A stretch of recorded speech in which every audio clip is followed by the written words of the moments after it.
मनुष्य के चित्त की अवस्था कैसी है कि दिन में पता नहीं चलता है, ये रात्रि काल में पता चलता है। क्यों? वो दिन भर की अपनी अंतःकरण की वृत्ति को अपनी गृहिणी के साथ साझा करता है, या अपने भाई के साथ, परिवार में कुछ न कुछ चर्चा चलती है दिन भर में, अच्छा बुरा क्या हुआ।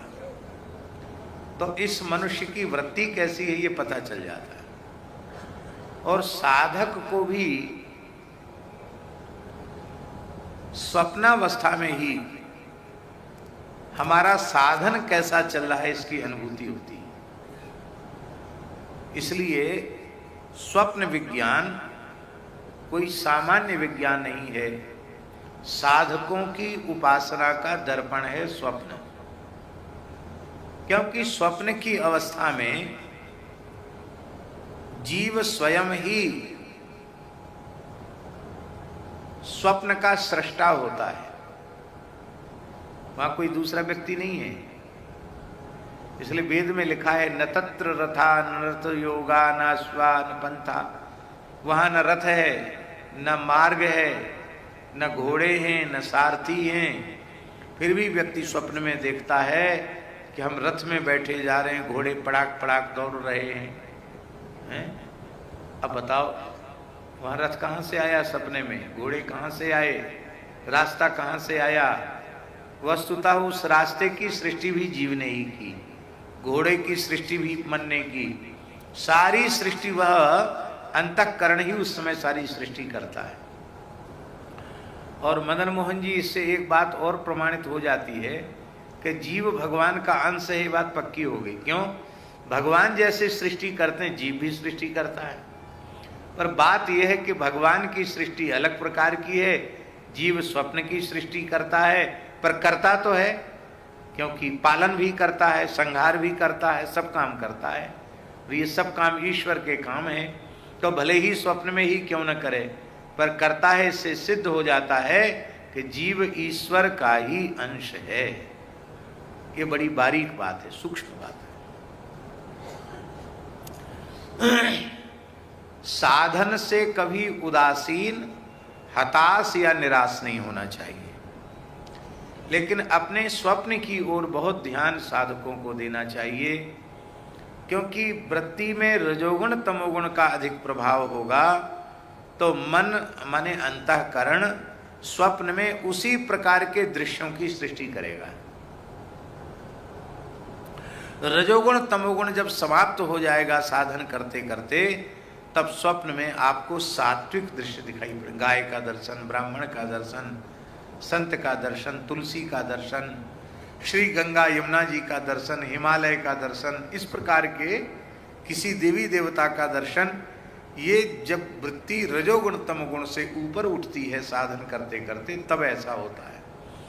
और जब वह गुणातीत अवस्था में पहुंच जाता है, केवल हृदय में प्रिया प्रियतम और उनके नाम रूप लीला के अतिरिक्त कुछ भी नहीं रह जाता, ऐसी अवस्था में जब कोई भाग्यशाली जीव पहुंच जाता है, तो जागृत में तो भगवत चिंतन उसका होता ही है, स्वप्न में भी भगवत लीला की अनुभूति उसको होती है। एक सच्ची घटना है, एक महात्मा ने निश्चय किया, ब्रज की ही घटना है, बाबा बरसाने की। एक महात्मा ने निश्चय किया, इतने दिन हो गए पड़े पड़े बरसाना गह्वर वन में, श्री जी ने दर्शन नहीं दिया, अब तो अन्न जल त्याग कर प्राण त्याग देंगे। प्रेमी संत थे, बिना प्रेमी हुए ऐसा कौन सोच सकता है? तो ये बहुत पुरानी बात नहीं है महंत जी,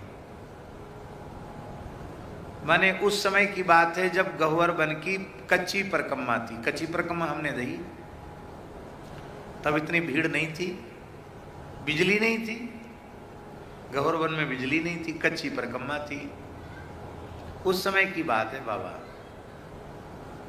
तो महात्मा जो है वो मधुकरी करने जाते थे, मधुकरी करने नहीं गए, बस अपने कोठरी में वहीं अपना अनशन कर लिए, वहीं अपने राधा राधा जपें, वहीं रोमे, वहीं अनशन कर लिया। 4-5 दिन हो गए बिना खाए, थोड़ा बहुत जल पी लेते थे बस। बड़े दुखी थे, निश्चय कर लिया श्री जी दर्शन नहीं दे रही तो प्राण ही त्यागने।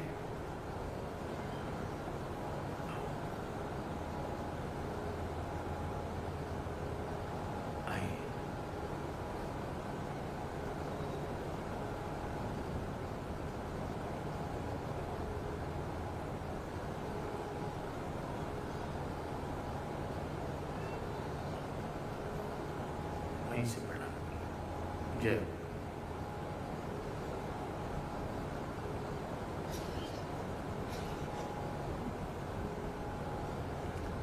तो बाबा स्वप्न में उनको क्या हुआ अनुभव, थोड़ी नींद आई तो सपना आया कि दो सखियां आई हैं, कह रही बाबा न्योतो है, तेरो न्योतो है,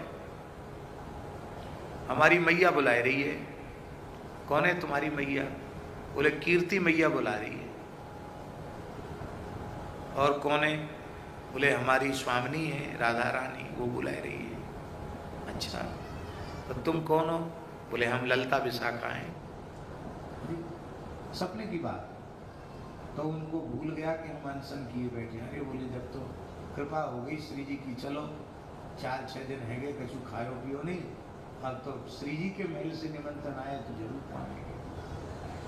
और वहां गए तो स्वप्न में बढ़िया बढ़िया पदार्थ और मैया कीर्ति मैया और राधा रानी सखियां सब पवा रही हैं, और वो पाते चले जा रहे, पाते पाते पाते पाते एकदम तृप्त हो गए, हाथ जोड़ गए, कहते धाप गए।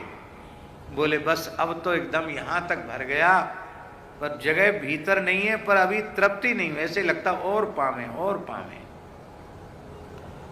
और इतने में ही उनकी नींद खुल गई। बोलो भक्तवत्सल भगवान की।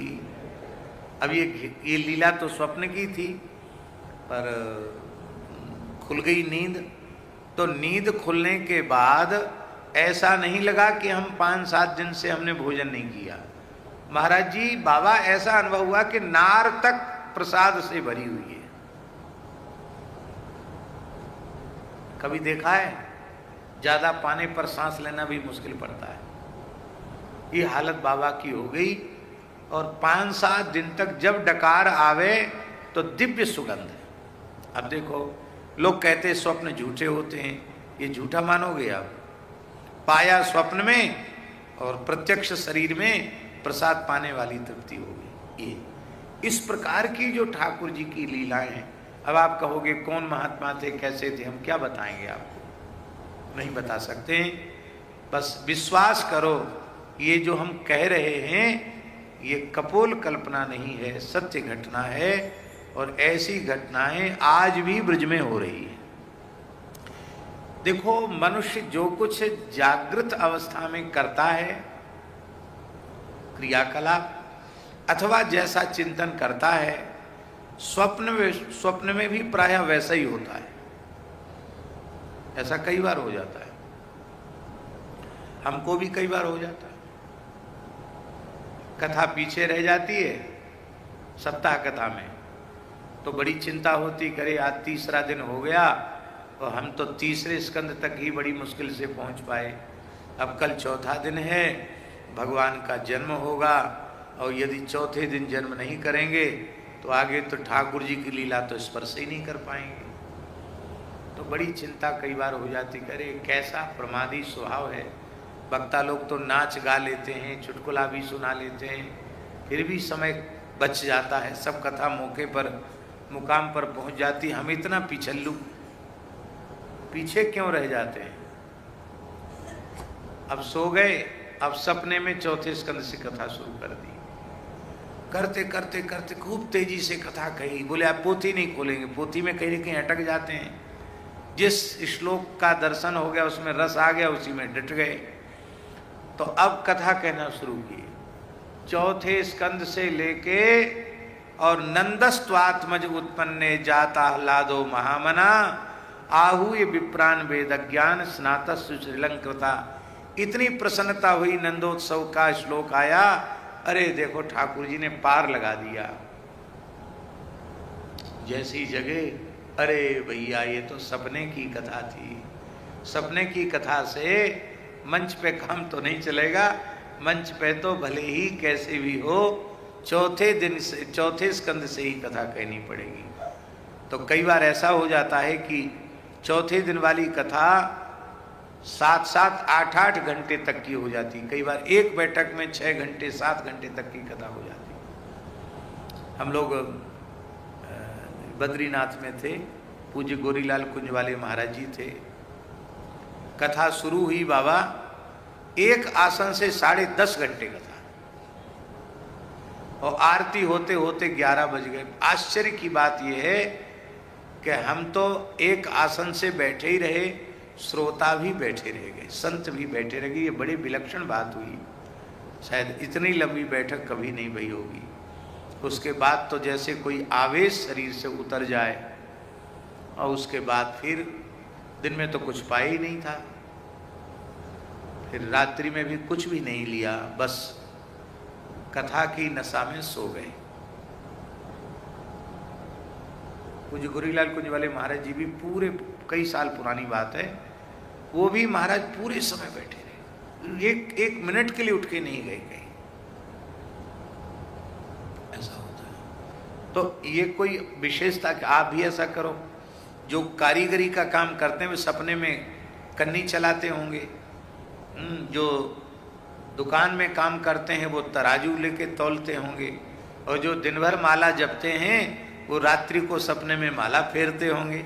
आप दिन भर जो करेंगे, दिन में आपका जो चिंतन होगा, जैसा क्रियाकलाप होगा, उसी प्रकार के आपके स्वप्न होंगे। तो मनुष्य की दिन भर की गतिविधि, उसकी चित्त की स्थिति, या तो रात्रि काल में वो अपनी पत्नी से बातचीत करता है तब पता चलता है, अपने घर में व्यवहार करता है तब पता चलता है, या फिर उसे स्वप्न के द्वारा पता चलता है कि इसकी चित्त की अवस्था सात्विक है कि राजस है कि तामस है, कैसी है, अथवा गुणातीत है, ये तब पता चलता है।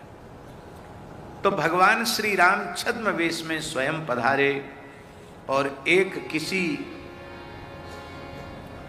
प्रजा के व्यक्ति के द्वारा राम जी ने सुना। उस व्यक्ति की स्त्री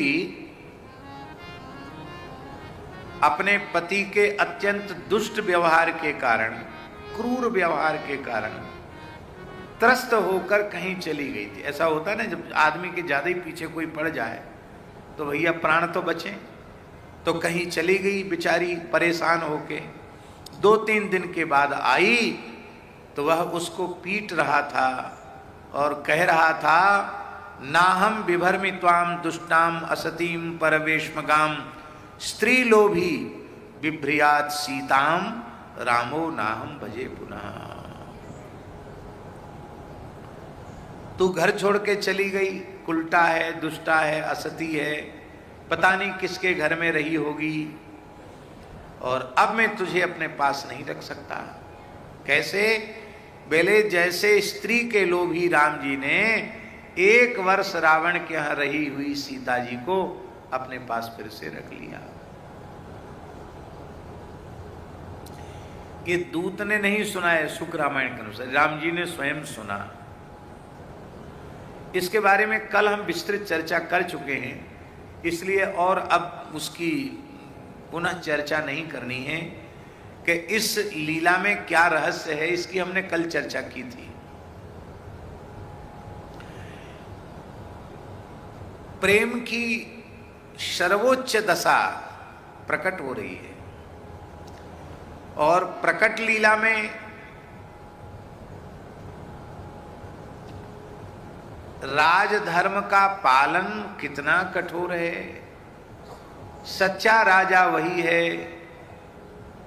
जो बहुमत अल्पमत नहीं, यदि उसकी प्रजा का एक व्यक्ति भी कुछ अट्टपट्ट बोल रहा है तो उसका पूर्ण समाधान करना ये राजा का कर्तव्य है।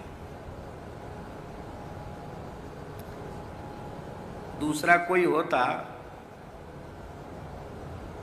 तो कोई न कोई जांच भेज करके उसको बंधवा करके या तो भीतर करा देता या उठा पटक करता, खाल खिंचवा देता।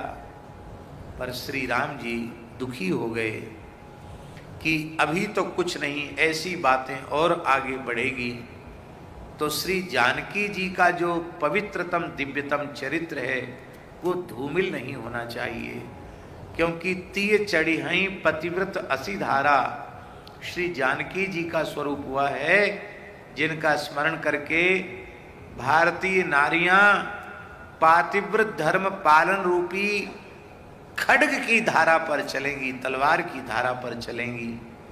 ऐसी श्री किशोरी जी हैं, तो उनका स्वरूप तो जगत में प्रकाशित होना ही चाहिए। तो राम जी को कोई संदेह नहीं है, अग्नि और ब्रह्मादि देवता स्वयं सीता जी को परम विशुद्धा हैं, ऐसा प्रमाणित कर चुके हैं। राम जी को कोई संदेह नहीं है, पर प्रजा में इस प्रकार की चर्चा न चले, लोग जानकी जी के स्वरूप को समझें। और बिल्कुल सही बात है, ये लीला न होती तो भारतीय नारी का सर्वोच्च आदर्श क्या है ये पूरे विश्व के इतिहास में छिपा ही रह जाता है। आज माताएं अपनी छाती पर हाथ धर के पूछें अपने आप से कि ऐसा व्यवहार अपने साथ उनका पति करे तो क्या उनके हृदय में पति के प्रति श्रद्धा रहेगी?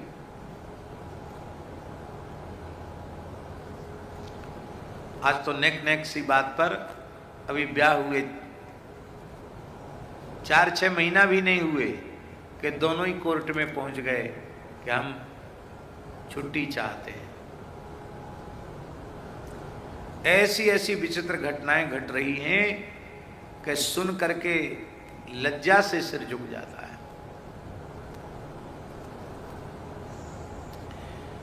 श्री राम जी के प्रति अनुराग में अणुमात्र भी कमी नहीं आई।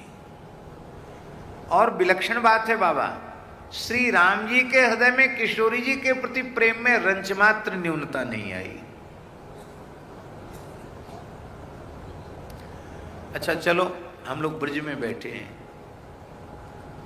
दूसरा पक्ष ले लो, ब्रज लीला का पक्ष ले लो।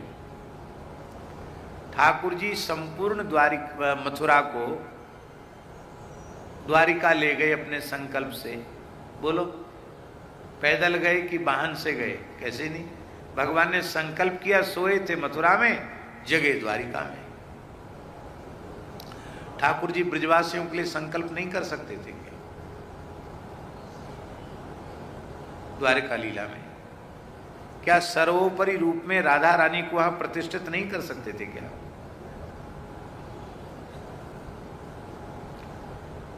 नित्य विहार नित्य लीला में तो विक्षेप है ही नहीं, वियोग है ही नहीं, लेकिन प्रकट लीला में इतने लंबे समय तक, लगभग 100 वर्ष तक भगवान विराजे, और 100 वर्ष तक प्रिया जी को लाल जी का वियोग, लाल जी को प्रिया जी के वियोग का अनुभव करना पड़ा।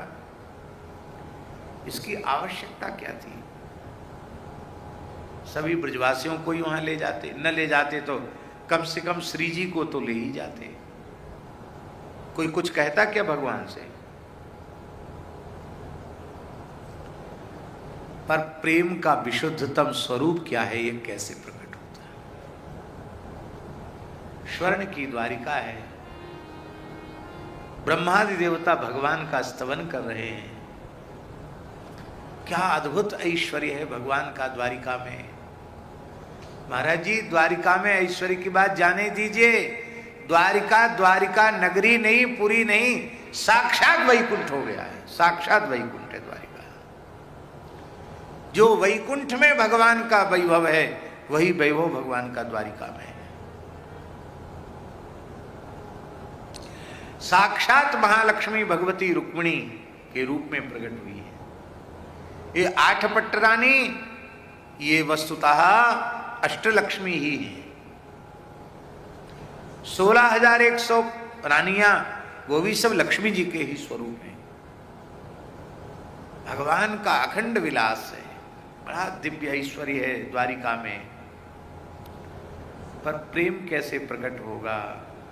उस सोने की नगरी द्वारिका में रहकर भी ठाकुर जी ब्रज की याद करके रोते हैं, नंद बाबा यशोदा मैया की याद करके रोते हैं, सखियों की याद करके रोते हैं, ग्वाल वालों की याद करके रोते हैं, राधा रानी की याद करके रोते हैं, और इतना प्रेम करते हैं ब्रज से, ब्रजवासियों से, कि एक बार रुक्मिणी जी ने और जाम्बवती जी ने, सत्यभामा जी ने, मित्रवृंदा जी ने, सबने यमुना जी से कहा कि इतना हम लोग प्रेम करती हैं श्री कृष्ण से और हाव भाव कटाक्ष से उन्हें अपनी ओर आकृष्ट करना चाहती हैं, और हमारी सेवा में या भावना में भी कोई न्यूनता नहीं है, फिर भी ये प्रेम तो राधा रानी से ही करते हैं, लगातार उन्हीं का स्मरण करते हैं, उनकी याद आते ही रोने लग जाते हैं। तो ऐसा ब्रज में क्या है, ब्रज लीला में ऐसा क्या है? तो यमुना जी ने कहा कि ये दूसरा तो कोई वर्णन नहीं कर सकता, पर रोहिणी माता का ये सौभाग्य है कि उन्होंने ब्रजवास करते हुए संपूर्ण ब्रजलीला का दर्शन किया है, या तो दर्शन किया और जो नहीं देखा वो सुना है। तो ब्रजलीला के रस को रोहिणी माता जानती हैं। यदि रोहिणी माता ब्रजलीला का वर्णन करें तो तुम लोगों को कुछ संकेत मिल सकता है कि ब्रजवासियों का प्रेम कैसा है, ब्रज का प्रेम कैसा है, प्रिया प्रीतम का परस्पर का प्रेम कैसा है। हर हर महादेव सभी भक्तों को आप सबका मेरे YouTube चैनल राधिका शरणम में स्वागत है। हमने राजेंद्र दास जी महाराज के श्रीमुख से बहुत ही अद्भुत प्रसंग का श्रवण किया, जिसमें उन्होंने हमें स्वप्न के बारे में बताया और हमारी स्त्री जी राधा रानी, हमारी लाडली जी के बारे में बताया और हमारे कृष्ण के बारे में, हमारे गोविंद के बारे में बताया कि द्वारका नगरी में रहकर अगर आपको ये वीडियो अच्छा लगा हो तो मेरे चैनल को सब्सक्राइब ज़रूर करें और वीडियो को लाइक और कमेंट ज़रूर करें और मेरे साथ इस चैनल में बने रहें अगले वीडियो के लिए। धन्यवाद। हर हर महादेव।